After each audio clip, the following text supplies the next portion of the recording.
the benefit of audio. Did you hear anything, Funkhouser? No, I heard nothing. Nothing. Just a bunch of static. Computers. Yeah, there will be a bloodstain 011010. at some stage in the game today when I find whoever was in here before me. Anyways, all right. Let's talk for a second about Rand Paul, shall we?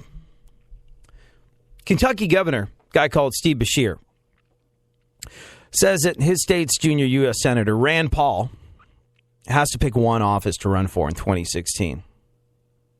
He's a Democrat, and he opposes any change to state law that allows Paul, who is a Republican, to be on the ballot for both the Senate and the presidency. See, there's this law in Kentucky where a candidate can't appear on a ballot for two separate offices, which is a problem for Rand Paul, who plans to run for re-election in the U.S. Senate and will also, if rumors are correct, announce that he's going to run for president in April.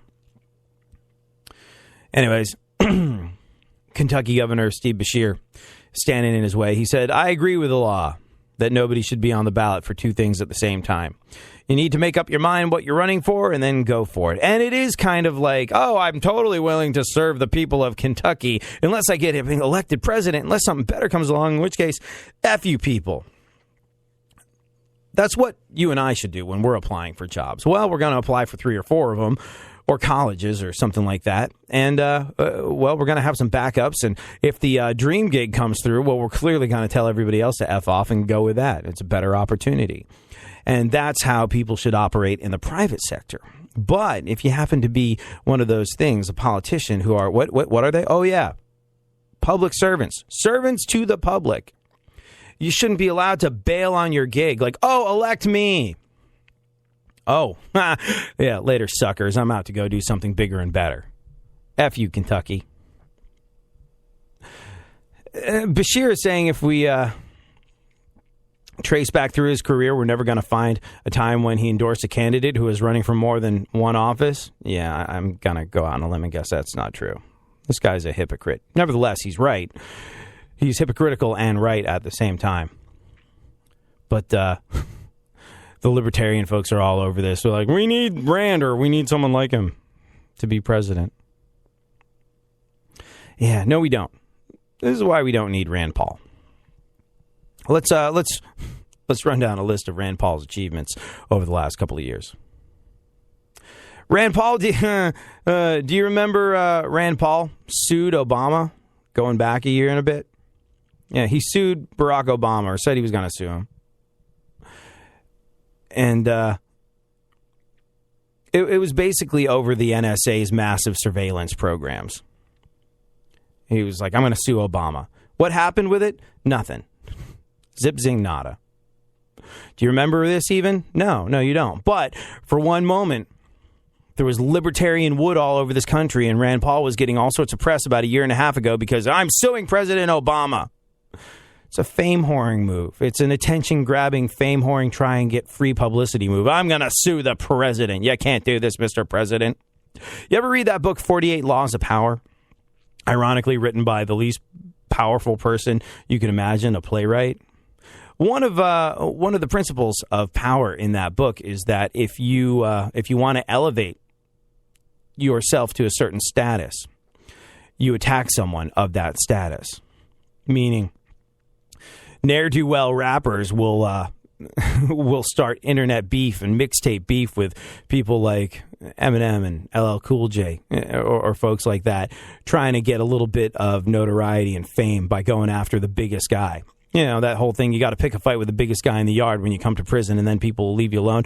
That's exactly what Paul was doing when he was like, I'm going to sue the president. Did he follow it through? Do we remember any of this stuff? Did any of it do anything other than get him a whole bunch of attention? No, it didn't. He's attention-seeking fame whore that lives perpetually in his father's shadow and will never be properly validated. So there's that.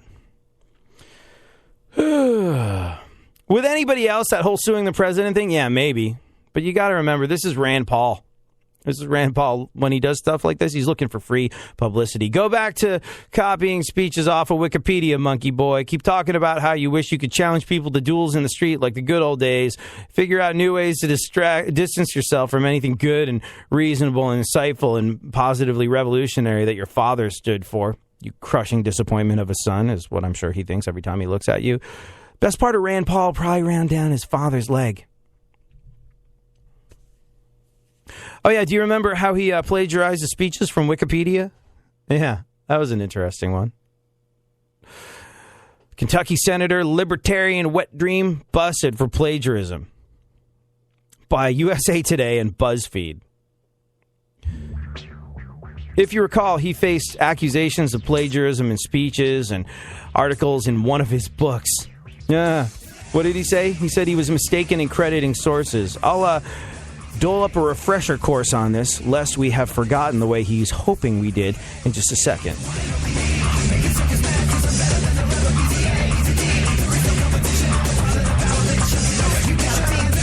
You know you better be coming with something that's real to get ahead of me. Cause I'm keeping my record is undefeated, and I'm just speaking the facts, I'm not conceited. Cause my skills on the mic keep me paid like every day. It's like a weekend warrior in every way. I'm so totally awesome and you totally suck. And if you come in the battle, you're totally out of luck. You'll never get the best of me. You'll never get the best of me. You'll never get the best of me. And you're about to see.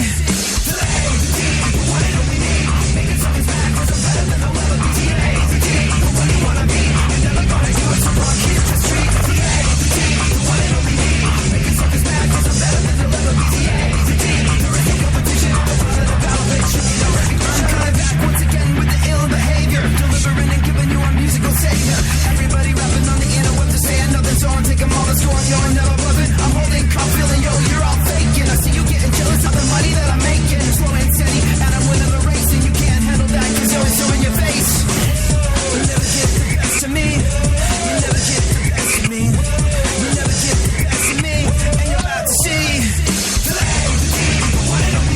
Making something back, cause I'm better than I'll ever be.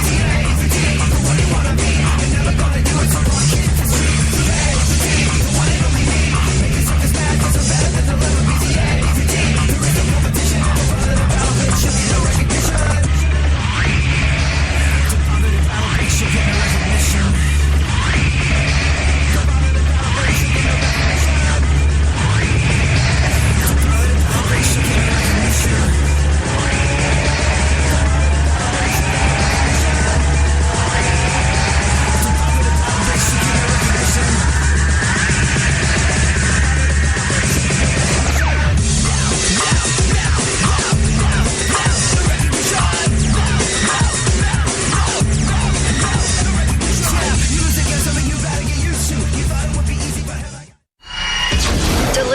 Fascinating subjects, interesting talk, and boobs and fart jokes. AD on iHeartRadio. Yeah, oh, let's go.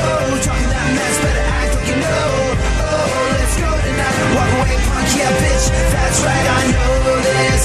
You're nothing but a punk, bitch. You're nothing but a punk, bitch. So walk away, yeah, yeah. Did you catch this? We'll get back to Rand Paul plagiarizing his speeches from Wikipedia in just a little bit. I mean, like, here's the thing. Rand Paul is almost definitely going to announce his candidacy for president in April. And he's hoping we've forgotten a bunch of the retarded stuff that he's done. And I say retarded because not trying to be insensitive to the mentally lesser abled community, but because some of the things that he's done are the act of someone who has a mental age of a 14-year-old. It's just freaking ridiculous. And I think it's my job to remind people of that when he's hoping that we're all going to forget that. So we'll talk about that in a second. Do you see this real quick? After much prayer, a doctor, a doctor refused to see a 6-day-old baby. 6 days old. Why was prayer involved? Because there were two moms. Jamie and Krista Contreras brought their 6-day-old baby in for the first checkup newborns ever had. New parents. Just got a brand new life handed over to them. Happy, proud, glowing with the joys of parenthood. They were there to see a doctor who didn't have the stones to tell him themselves. Another pediatrician entered the room, told him that after much prayer, Dr. Vesna Roy had decided she couldn't treat their baby because they're lesbians. It was accompanied with an apology letter, which went, "Dear Jamie and Krista, I'm writing this letter of apology as I feel it is important and necessary. I never meant to hurt either of you. After much prayer following your prenatal visit, I felt that I would not be able to develop the personal patient-doctor relationship that I normally do with my parents." After much prayer, wrote a letter. Didn't have the stones to stand in front of these two new parents and say, "Hey, because you're lesbians, I'm not going to treat your kid." Wrote a letter. Cowardly piece of crap. See, usually I just feel sorry for the idiots that feel like they're blowing it with God by not baking same-sex wedding cakes or by not serving same-sex couples at their places of business. What a horribly restrictive way to go through life if you actually think that by offering your tacit approval to someone's lifestyle. Well, no, it's not a lifestyle. It's not a lifestyle. It's just how people are. Lifestyle implies choice. Horrible way to go through life. Horribly restrictive to think that if you combine butter, flour, eggs, and sugar and bake up a delicious wedding cake for a gay couple, you're going to HE double hockey sticks. I can laugh those morons off. But a doctor who took the Hippocratic Oath, turning their back on an innocent 6-day-old baby. Straight up evil. Effing ridiculous. Anyways, back to old Rand Paul, son of Ron Paul. Kentucky senator, and we've established libertarian wet dream for president. He was busted for plagiarism by the folks over at USA Today and by the folks over at BuzzFeed. Do you remember? It was about a year ago, year and a half maybe. USA Today reported after facing accusations of plagiarism in speeches, an article, and one of his books, speeches, articles, books that he sells for profit, Senator Rand Paul said that he made mistakes in crediting sources. Do you remember? This really heated up for a second. The folks over at BuzzFeed said it uncovered passages in Paul's book, Government Bullies, nearly identical to a portion of Forbes magazine articles. BuzzFeed also, so funny, a presidential hopeful getting busted by BuzzFeed. BuzzFeed also found that 3 paragraphs that Paul wrote in an op-ed piece for the Washington Times, nearly identical to a piece in The Week magazine. Rand Paul tried to dance around it for a little bit. Initially, he said he was being targeted for his ideology. I'm a dangerous free thinker. They're going after me because of that. Yeah, no. He eventually put on his big boy pants and he ate it and said, ultimately, I'm the boss and things go out under my name, so it's my fault. I never had intentionally presented anyone's ideas as my own. Ooh, but you did. You copied and pasted them and put your name at the bottom of it. That's intentionally presenting someone else's ideas as your own.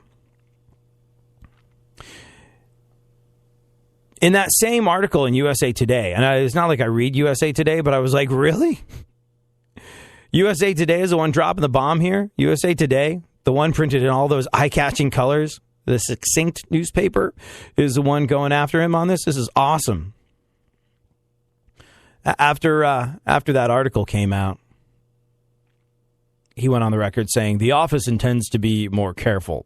In the thousands of speeches and op-eds Senator Paul has produced, he has always presented his own ideas, opinions, and conclusions.